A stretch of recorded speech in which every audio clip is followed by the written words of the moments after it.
Okay, imagine this. A major museum, famous for its incredible ancient artifacts, makes this absolutely groundbreaking discovery. Uh-huh. But not out in some remote dig site, no. Literally under its own parking lot. Wow. Okay. Right there. Right there. We're talking about a 70-million-year-old dinosaur bone pulled up from deep beneath the asphalt. This is the wild story we're diving into today, the Parking Lot Dino. That name alone is great. Isn't it? It's got to be one of the most fascinating fossil finds ever in like the middle of a city. Absolutely. And our mission here is to really unpack that. We'll dig into the sources, the science papers, museum updates, all the news coverage to get the key details. Yeah, not just the wow factor of the discovery itself. Exactly. But also what it means for paleontology, the bigger picture. And Yeah. maybe what it tells us about how science can sometimes just capture everyone's imagination. So let's get into it. How did this even happen? It wasn't like they went looking for dinosaurs under the parking lot, right? Not at all. It started, believe it or not, with a geothermal energy project. The Denver Museum of Nature and Science, the DMNS, they were looking into sustainable heating options back in 2024. Okay, so practical engineering stuff. Right. By January 2025, they had drilling rigs out in City Park, right near the museum. And here's the kicker. The drill core they used. Only about 2 inches wide. 5 centimeters. Tiny, so the chances of hitting anything. Astronomical. Just pure, incredible luck that this tiny drill hit something so significant. So the engineers were drilling for heat data, but the museum scientists were involved too. Yes, smartly, they ran a scientific coring initiative alongside the engineering tests. Museum researchers were collecting a continuous sample of everything underground. Ah, okay, layer by layer. Exactly. They went down through gravel, sand, and then eventually they hit this really old bedrock from the late Cretaceous.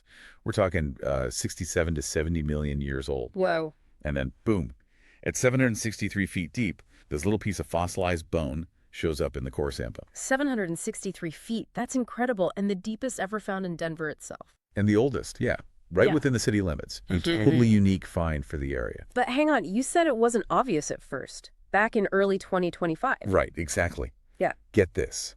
When the fragment first came up, it wasn't immediately clear it was bone. It looked like, well, just another piece of rock initially. So some geologists could have just tossed it aside. Potentially. It took careful study, close examination by the museum's earth science folks to actually confirm, yes, this is fossilized vertebra, a piece of a dinosaur spine. Wow. And once they knew for sure. Then the news exploded. They made the public announcement in July 2025, and it just went global instantly. I can imagine. The sheer unlikeliness is, well, it's hard to grasp. It really is. Dr. James Hagedorn, the museum's geology curator, had this great analogy. He said, finding that bone in the core was like hitting a hole in one from the moon. Ah, that's brilliant. From the moon. It really paints a picture, doesn't it? Underscores the pure chance.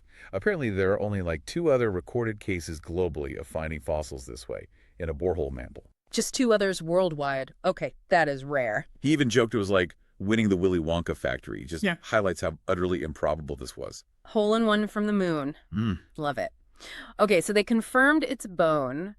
What exactly was it? You said a vertebra fragment. Yeah, specifically a vertebral centrum. That's the main sort of disc-like body of vertebra. Think of the chunky part in the middle of the spinal bone. Gotcha. Someone described it as hockey puck shaped. That's the one. Gives you good visual, obviously not a whole skeleton, but finding anything like that deep, through a tiny core. It's amazing. And the age is key here, right? About 67.5 million years old. Absolutely critical. Yeah. That age puts it, as Dr. Hagedorn noted, just before the mass extinction that wiped out the dinosaurs. Oh, so it's like a snapshot from the very end of the dinosaur era in that region. Precisely. It gives us this incredibly rare peek into that final chapter right before the big KPG boundary event, what life was like right at the end. So who was this dinosaur? Do they know what kind it was? They identified it as coming from an herbivore, a plant eater, specifically an ornithopod dinosaur. Ornithopod. Okay, what does that mean for, like, people who aren't dino experts? Think something like Thescelosaurus that was a 2-legged plant eater, maybe 10, 12 feet long. Or it could potentially be from a young Edmontosaurus, one of the duck-billed dinosaurs. Right, okay. But how could they tell that from just a hockey puck piece? That's where the detailed science comes in. They didn't just look at it. They used visual inspection, sure, but also CT scanning on the core sample. Ah, like a medical scan. Kinda, yeah, to see the internal structure. And they compared the texture and the microstructure, the tiny internal details, to known dinosaur bones in their collection. What were they looking for? Things like the pattern of internal pores, the bone density, the hard mineralized outer surface. Those are distinctive features of dinosaur bone. So even though there was some doubt at first. Yeah, Dr. Patrick O'Connor mentioned that initial uncertainty. But once they did the analysis, they were confident. Enough so that they formally documented it in a peer-reviewed journal, Rocky Mountain Geology. That really cements its scientific importance. And it wasn't just the bone, right? Didn't they find other clues down there? They did. Also recovered near that depth was fossilized plant material, bits of ancient plants. Which tells you about the environment. Exactly. It suggests that 67.5 million years ago, the area right under modern Denver was probably a swampy, very lush floodplain, lots of vegetation. So you go from a parking lot to a Cretaceous swamp in 763 feet. Pretty much. What's fascinating is connecting that single bone fragment back to this whole ancient world. Denver back then was this warm, humid lowland full of tropical-style forests and wetlands. So the bone isn't just a random find. Not at all. It's a direct link, a tangible piece of that lost ecosystem that thrived right beneath where the city stands today. It's like a little key unlocking this incredibly different ancient landscape. Must have been quite a buzz around the museum when they confirmed it. Oh, absolutely. Just astonishment, maybe a bit of happy disbelief. Dr. Patrick O'Connor, he's the director of Earth and Space Sciences there, he admitted, "This may be the most unusual dinosaur discovery I have ever been a part of." I'm at. And Dr. Bob Reynolds, a geologist who's seen a lot, he called it nothing short of magical that it turned up right there in City Park. It sounds like it really brought different teams together, too.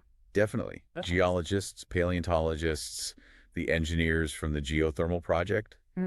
It fostered this really cool interdisciplinary collaboration, which isn't always the norm for finding fossils. What about experts from outside the museum? What did they think? That was interesting, actually. There was a bit of a range. You had Thomas Williamson from the New Mexico Museum, who offered a dose of academic reality. How so? He basically said, look, from a purely scientific research view, a single bone fragment without any chance of digging up more, isn't that scientifically exciting? Because it limits what new things you can learn. Okay, fair point from a research perspective.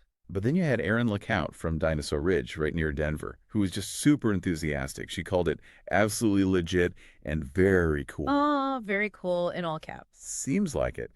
And she even agreed with the DMNS team, suggesting it was likely a hadrosaur or Thescelosaurus. So validation from a local expert, it shows that tension between, a pure research value and just the sheer coolness and public interest factor. And you mentioned Dr. Hagedorn's humor before. Did he have any other good lines about this?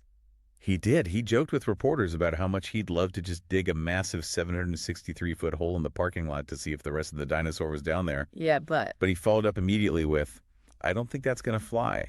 We really need the parking. Huh. The ultimate paleontological frustration.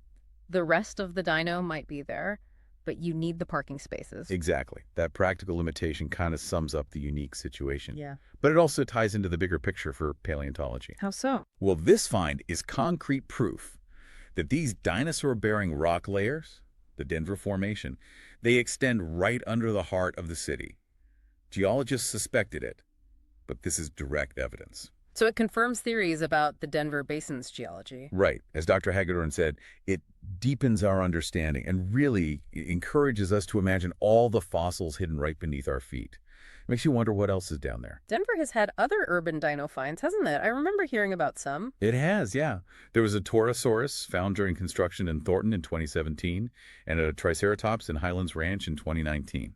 Those were big finds. But this one's different. Totally different. Those were found relatively shallow during construction digging. This DMNS find is unique because of the incredible depth, 763 feet, and the way it was found purely by chance through that tiny drill core. It wasn't an excavation, it was serendipity. It almost feels like it could change how people approach these kinds of drilling projects. It really could. It highlights the potential for collaboration between scientists and engineers. Usually, core samples from deep drilling for, say, water or geothermal, they're just logged for geology. But now maybe they'll look a bit closer. Maybe. This could encourage more scientific coring initiatives alongside engineering projects. It's a model, potentially. Keep an eye out for fossils, even when you're drilling for something else entirely. That interdisciplinary aspect is fascinating. A clean energy project leads to finding a dinosaur. It's a fantastic example of that bridge. It tells us we should always be observant when we're probing the Earth, no matter the primary reason. Deep time secrets can pop up anywhere, anytime. And the public reaction, that must have been huge. Oh, instantaneous and global. Hmm. News of the ParkingLotDino just took off. All the major outlets, AP, BC News, Fox, even People magazine, they all jumped on it. What was the angle they focused on? Mostly the delightful irony, as some put it, the sheer one-in-a-million fluke of finding a dinosaur under a museum's parking lot. It's just such a great, almost unbelievable story. Perfect for sharing online, I guess. Absolutely perfect. It dominated video platforms for a bit. Morning shows, local news, Good Morning America did segments. NPR's Science Desk put out a little video. Why do you think it resonated so much? It's just got that novelty factor. Mm. The visual is so strong. Dinosaur bone, parking lot. It's easy to grasp, easy to share. People were seeing YouTube clips literally zooming in on this tiny fossil fragment. It made it real. And the museum leaned into it, right? They used the ParkingLotDino name. They totally embraced it. They actively promoted it with that name and the hashtag ParkingLotDino on social media. They got tons of engagement. Any examples? Yeah, like NPR's Instagram post about it reportedly got over 10,000 likes in just a day. The public comments were great, people. Joking, the museum had the easiest fossil hunting grounds ever. Haha, that's pretty funny. Shows they really connected with people. It was a masterclass in science communication, really. You had the genuine scientific importance, that irresistible irony, and the fact that it was accessible, found in a city park people actually know and visit. Yeah, not some remote location. Exactly. And the museum fed that curiosity. They released a video tour showing the drill site, the lab work. Yeah. They didn't just announce it, they brought people along for the ride. They turned a geological sample into a viral hit and a real point of pride for Denver. It really is just a remarkable story, a convergence of the ancient past and a very modern present. Perfectly put. It's this mix of careful planning, the scientific coring, but also immense curiosity, and just that incredible stroke of luck. So the ParkingLotDino, it's way more than just a funny anecdote. Oh, much more. It's a valuable piece of data about life. 67.5 million years ago, proof positive of fossils deep under the city, and honestly just a fantastic way to showcase science and discovery in a place you'd least expect it. It really makes you think, doesn't it? It does. And maybe that's the final thought to leave everyone with. If this kind of incredible discovery can happen by sheer chance under a busy museum parking lot, well, what other amazing secrets, what other ancient marvels might be lying hidden right beneath our own feet? Under our houses, our streets, our parks. Just waiting for the right moment or the right bit of luck to be found. Makes you wonder about the history hidden everywhere, doesn't it? Hidden everywhere, doesn't it? Hidden everywhere, doesn't it? Hidden everywhere, doesn't it? Hidden everywhere.